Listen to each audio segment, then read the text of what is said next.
What's up, everybody? It's Joe with Buzzer Beater Sports. Welcome back. Thanks for taking the time to come. Like, subscribe, share, comment. Let's chat about it.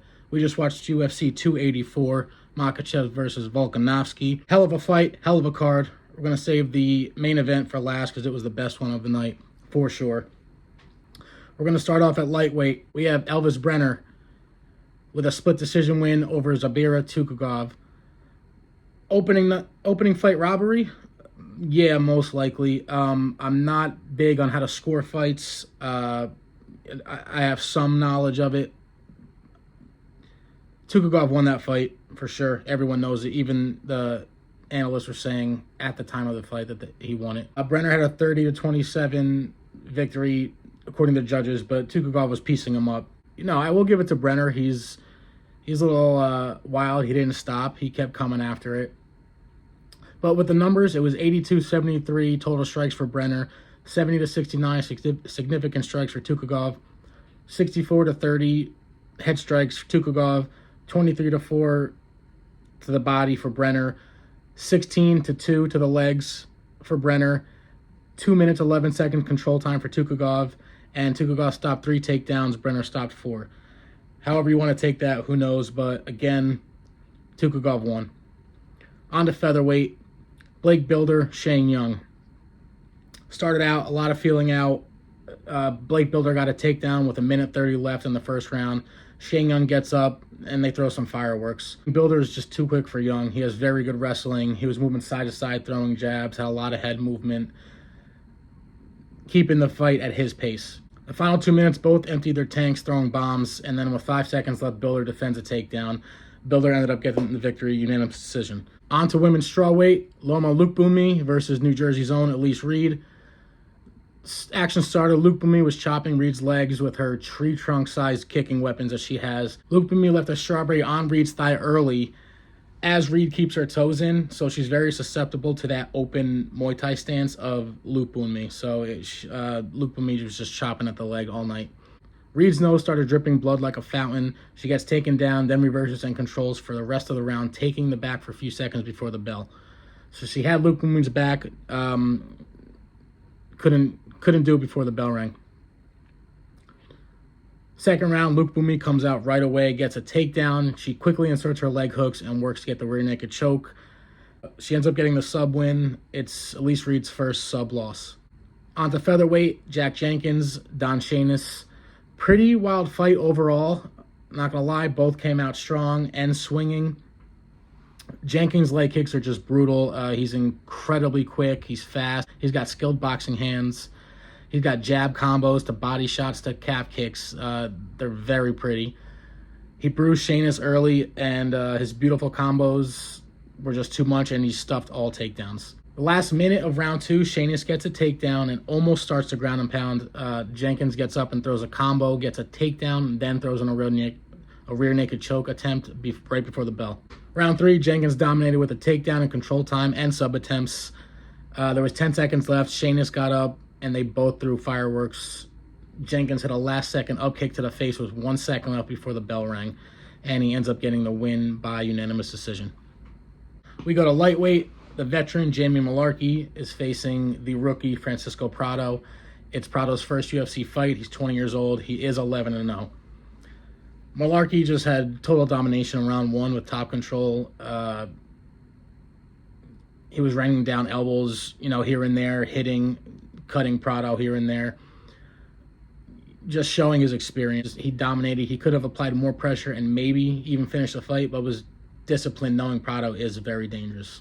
Prado's very tough. He's very good. He's got a bright future. Jamie Mullarkey calls out Paddy Pimblett, and in Michael Bisping fashion, tries to make a joke, and it's just not funny because he's an idiot. Why is Bisping like this? Why are you like this? He just always tries to steal the spotlight any chance he gets. It's crazy that he has a job. On to flyweight, Shannon Ross, Clayton Rodriguez. Rodriguez started throwing some heavy shots with body work. He lands a left hook, didn't let up, dropped Ross to end it. It was quick. He has 7 wins in his last 8 fights. On the featherweight, Josh Kulibau versus Melsik Bagdasaryan. Round one, a lot of back and forth on kicks. They were both, chopping at the legs, chopping at the stomach, connecting.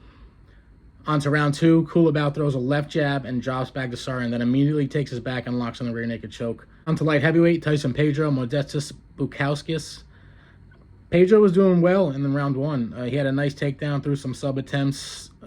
He let it go, and then he just got exhausted from there. I know he's had KO wins in the very first round of his last two fights, but you're a professional, man. Just get in shape, dude. Especially in front of your home crowd. Like, get in shape, man. It looked horrible. He was so tired that he wasn't doing anything at all. He was defending some takedowns and shrugging it off, and Bukauskas would throw some punches and either connect or miss, and Pedro would just kind of hug him or push him away, and it was very frustrating.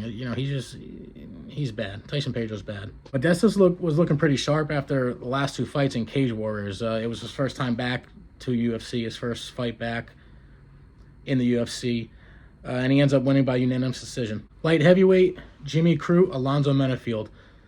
What a fight to open the main card. Crazy. At that time, it was the fight of the night. I thought so. And by far the funniest fight. Round one, Crute had a double leg takedown and just literally exhausted himself out, using the entire round to hold down an actual gorilla in human form in Menafield.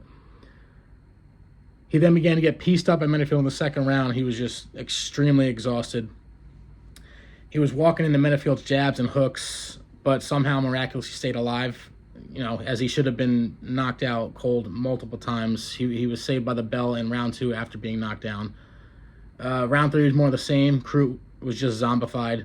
Just kept walking down Menafield, taking shots to the face, literally with no expression on his face. It was one of the funniest things I've seen.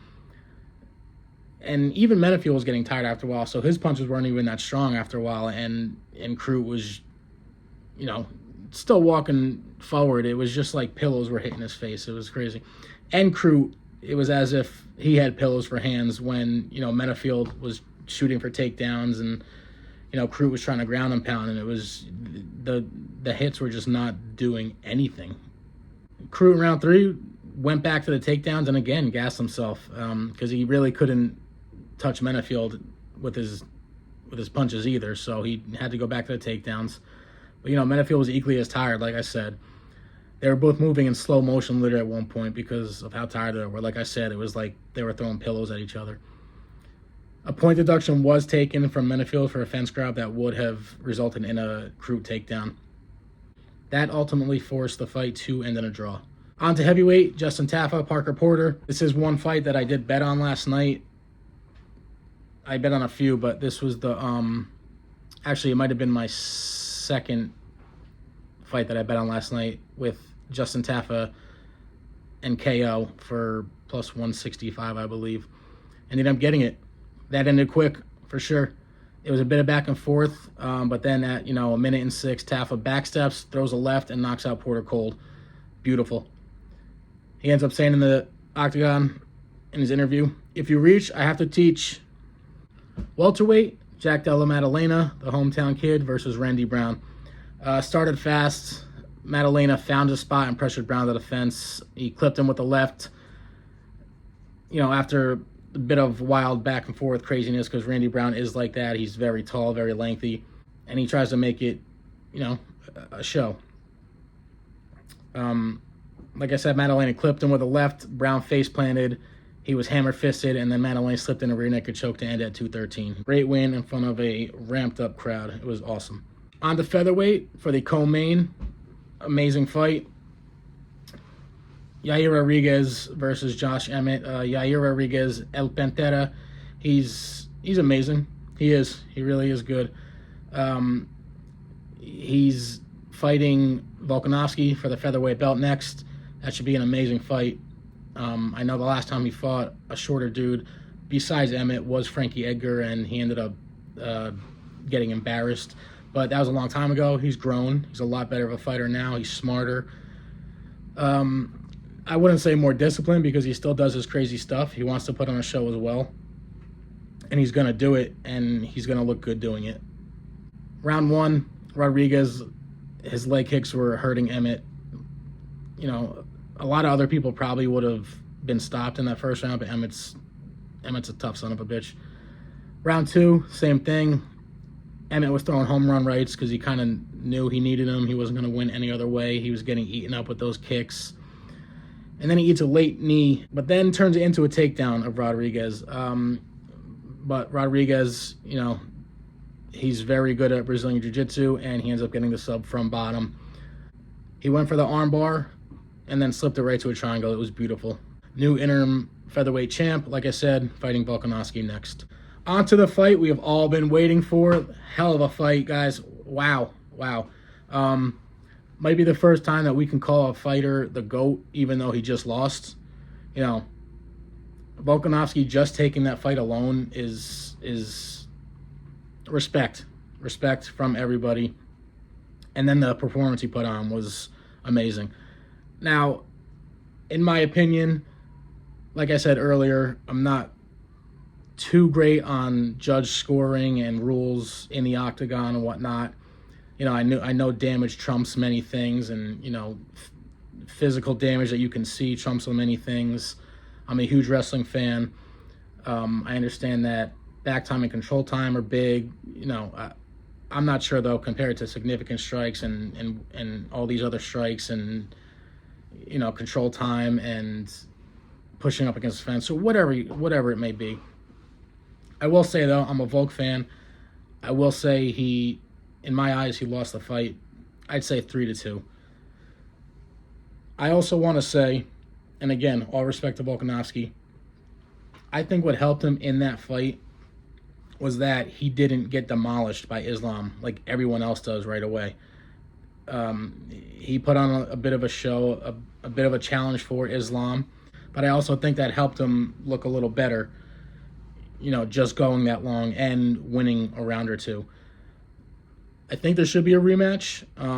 I think they both should defend their titles in their respective weight classes first, though, however. Like I said, Volk's got to fight Rodriguez. Islam, I'm not sure who he should fight next. Maybe Poirier? Maybe it might be next in line. Who knows? Either way, it's going to be an amazing fight. Congrats to both guys. Can't wait for the next UFC. Thanks for coming. Hope you liked it. Like, subscribe, comment. Let's talk more. Going to keep bringing some UFC stuff. More sports here at Buzzer Beater Sports. Thanks. See you on the next one.